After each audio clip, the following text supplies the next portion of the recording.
High Medieval Age, 1000 to 1300, Part 1 of 4. The historiographical mastery of new peoples, states, and dynasties. The dream of continuing the Roman Empire through Frankish rule had not been shared by many, not even by all the Carolingian universal chroniclers who could and should have been most susceptible to it. In any case, the audacious aspiration faded rapidly in the bitter Carolingian dynastic struggles of the 9th century. The imperial collapse only increased the turmoil caused by the invasions of the European heartland by Vikings, Magyars, and Saracens. When in the early 900s the political situation stabilized, the imperial idea was revived, this time in the German era. But the true reality belonged to a new world of states, those whose only sense of unity came through the church, the institutional representation of the spiritual bond of the Christian faith.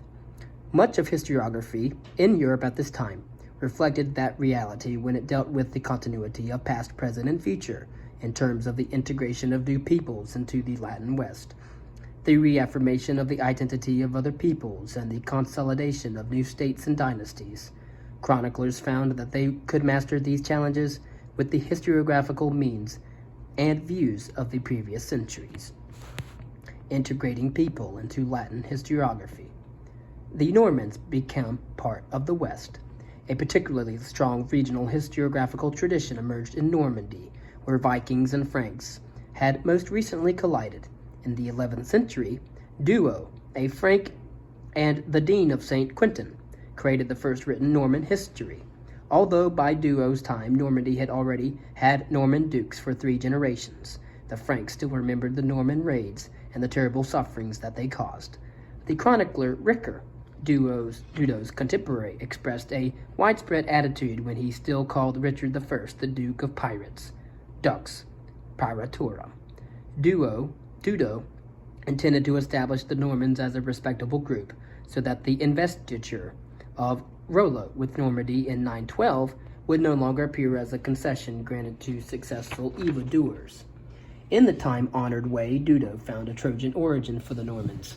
He traced the Normans as Danes to the Dacians, or Daci, and then in turn to the Danoi, whom he linked to King Antenor, a refugee from Troy. Since Fredegar also had traced the Franks to Antenor, the Normans were now the equals of the Franks. But why did so noble a people rob, loot, and murder? Because Dudo explained the Normans had been in a stage of decay ever since they had accepted polygamy, which had produced an excess population and in turn forced the younger sons to migrate in search of land and fortune.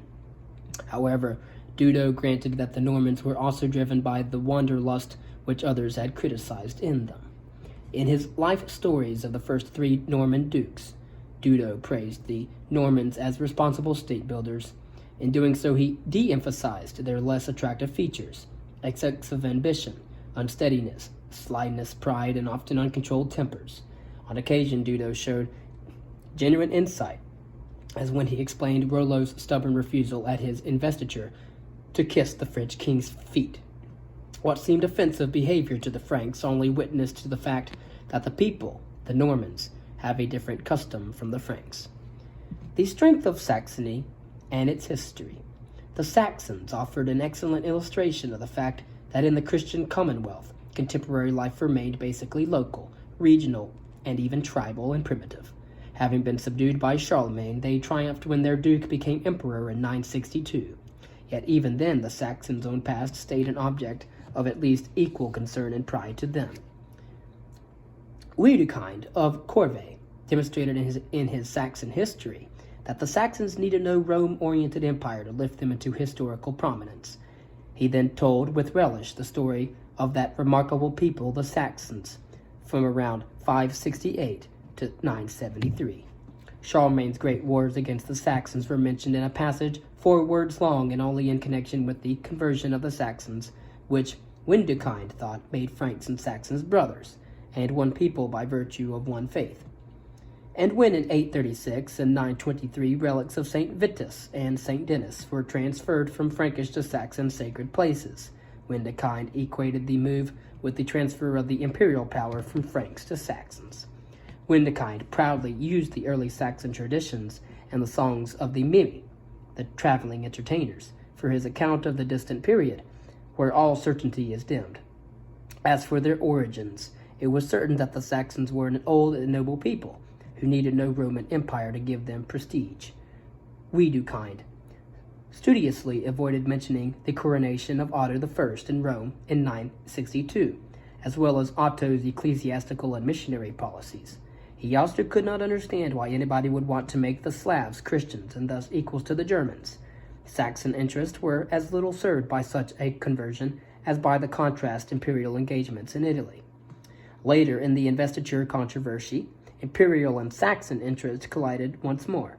This time, Henry IV's campaign against the Saxons called forth partisan histories. The anonymous Song About the Saxon War for the Saxons and Bruno's book on the Saxon War for the Emperor. These would have been strictly regional works had Henry IV's fate not helped shape the subsequent constitutional order of the German area. In that sense, these historical works unintentionally depict the beginning of the turn away from the empire and toward the German territorial state. The Slavs, Danes, and Baltics join Western history. In the year 950, the Latin world did not extend very far eastward into Central Europe. Beyond the Elbe River, there stretched the area of the Slavs. A long and bitter struggles had been fought along a zone of interpretation between Germanic and Slavic peoples. In the Czech area, the expansion occurred relatively peacefully and gradually, beginning with the Carolingian period. Then in the 10th century, the Great German push eastward started in the northern plain of Central Europe. Those who moved eastward were prompted not just by the wish to save souls, but also by the hope for new and rich land, and by the desire to dominate and benefit from it, and by a lust for adventure. Still, the nobles, warriors, peasants, and clergymen engaged in the enterprise fought under the sign of the cross, which made the series of campaigns a worthy subject for clerical chroniclers. Large portions of the chronicles of expansion consisted of campaign reports, and their bias was very clear. Nevertheless, the histories revealed how precariously balanced the eastward push was between sanctity and base motives. In his chronicle, Theitmar, Bishop of Merseburg, exhibited one important German attitude, a sense of cultural superiority. Theitmar wanted to teach something to all ignorant people, and especially the Slavs. Helmond, priest of Bosal, attributed the characteristics more equitably in his Chronicle of the Slavs, around 1170. The Saxons were praised for the military prowess, but chastised over and over for their adverse, while the Slavs received mild praise for their hospitality, along with sharp rebukes for their relapses into paganism and their lawlessness. None of that kept Helmond from wholeheartedly assenting to the expulsion of the Slavs from much of the land, an expulsion in the interest of Saxon settlers and nobles, but definitely not of Christ. Another of these chroniclers, Adam of Bremen, demonstrated the role of ambitious men in the eastward movement. Parts of his history of the archbishops of Hamburg, Bremen, late 1000s, were quite dramatic, with Adalbert, Archbishop of Hamburg and sponsor of Adam, being the tragic hero, a man of the noblest stock, keen and well-trained of mind, a lover of chastity, but also with one contravening fault, vainglory. Adalbert strived for the conversion of the Scandinavians, for a Christian Slavic area, and for a patriarchate involved him eventually in imperial politics, and from that day, therefore, our good fortune changed to ruin. Haunted by impoverishment and a host of foes, Adalbert lost his power. His works in the Slavic area collapsed. Only the Christian virtue of compassion that was extended to the Slavs prevented these works on the eastward expansion from becoming mere campaign reports. Theitmar wrote his chronicle from the viewpoint of the victors, but mustered enough compassion to at least describe the sorrows and deprivations of these missionary wars. Helmond, on his part, chastised the Saxons for their rapacity. Such moderation mattered in a time when the Saxons called the Slavs dogs, and the Slavs thought of their opponents as perfidious and avaricious. One group of expansion histories went well beyond war reporting. The Chronicle of Livonia, 2nd quarter 13th century, described the conquest and conversion of Latvia and Estonia, written by a priest, Henry of Livonia. It told of the service mainly of battles, bravery, cruelty, sieges, and conversions, but it gave a shrewd analysis of the cultural collision involved in the conquest. In the first phase, bishops and missionaries were the key figures. Many of them were captured and tortured, but the conversion proceeded. Episodes illustrate how little invaders and converted natives understood each other. As for the example, when the Livonians thought that since they had been baptized with water, they could remove their baptism by washing themselves in the Dvina River, and thus send it, Christianity, back to Germany. Henry saw clearly that permanent success came only after a series of forts was established, cities were founded. For example, Riga in 1202. And a military order was created, the Order of the Sword Bearers, or Livonian Brothers of the Sword. In short, only total cultural conquest could secure the area of Latvia and Estonia for Latin Christianity. Again, conversion brought literacy and Latin culture to the Slavic and the Scandinavian areas, and with them came the desire to write, preferably in Latin, a record of the past of one's own people. Early in the 12th century, Cosmas, a deacon at Prague, fused Czech oral traditions with the typical features of Western historiography in his Chronicle of the Bohemians. A contemporary of Cosmas, an anonymous Frenchman, or Raloun, usually referred to as Gallus, anonymous, wrote the first Chronicle of the Poles in Latin and in verse. Both men had heard the ancient stories and used them as sources, particularly for fanciful origin explanations. Their works were succeeded in their two countries by numerous chronicles resembling closely in their form, type of data, and purpose in their models in Central and Western Europe. In Bohemia, a bishop of Prague, John of Dracis, celebrated his beloved Bohemia by compiling the Chronicle of Prague as a composite of excerpts from chroniclers since Cosmas. His chronicle was then continued in a number of times. Around 1200, the Poles produced an influential historian in Vincent Kadlubek, who at one time had been Bishop of Krakow. His History of Poland, a mixture of narration, discussion, and allegory, aimed to tell Poles of their past in order to instruct them on proper conduct in politics and life, and the work even tried to show the place of Poland in God's design. However, most of Polish historiography consisted of the usual annals and chronicles, among them the Great Polish Chronicle, to 1271, and the Cilician Chronicles of Poles. Outside the Latin culture, a Russian written history first appeared where the Russians came in contact with the West, in the trading center of Novgorod, which for a long time was an international rather than a truly Russian city. Clergymen compiled the Chronicle of Novgorod from the 900s to the 1400s.